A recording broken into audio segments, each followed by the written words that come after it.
সবাইকে সাফা.com-এর পক্ষ থেকে শুভেচ্ছা জানাচ্ছি। আমি মোহাম্মদ সাখাওয়াত হোসেন মাস্টার।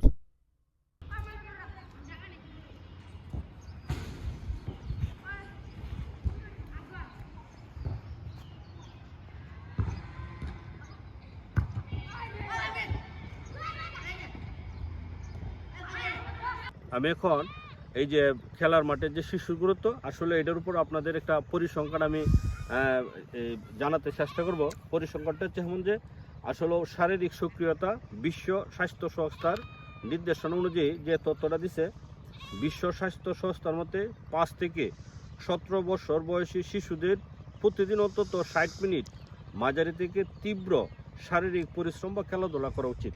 এটা আসলে আমাদের যে বিশ্ব স্বাস্থ্য সংস্থা WHO এই তথ্যটা ওনারা দিয়েছে যে আসলে শিশুদের প্রতিদিন 60 মিনিট মাঝারি থেকে এবং তীব্র পরিশ্রম করা বা খেলাধুলা করা উচিত। আরেকটা পরিসংখ্যানে গবেষণা করে দেখা গেছে যারা নিয়মিত মাঠে খেলে তাদের হৃদরোগ ও ডায়াবেটিক ঝুঁকি বড় বয়সে প্রায় 30% কমে যায়। আরেকটা আমরা এই গবেষণা দেখছি যে স্ক্রিন টাইম বনাম খেলার মাঠ পরিসংখ্যানে সম্প্রতি একটি সমীক্ষা দেখা গেছে বর্তমানে শহর অঞ্চলে শিশুরা দিনে গড়ে 3 থেকে 5 ঘন্টা ডিজিটাল স্ক্রিনের মোবাইল বা টিভির সামনে কাটায়। এর ফলে তাদের মধ্যে চোখের সমস্যা, ক্ষীণ দৃষ্টি প্রায় 25% বৃদ্ধি পেয়েছে।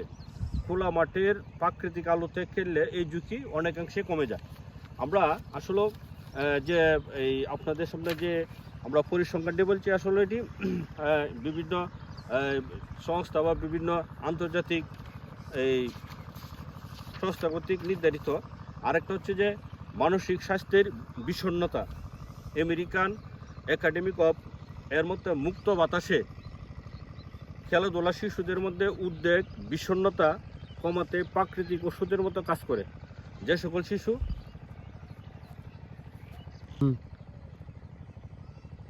আরেকটা পরিসংখ্যানে দেখা গেছে প্রাকৃতিক সান্নিধ্য থাকলে শিশুদের মনোযোগ দেওয়ার ক্ষমতা প্রায় 20% বৃদ্ধি পায়।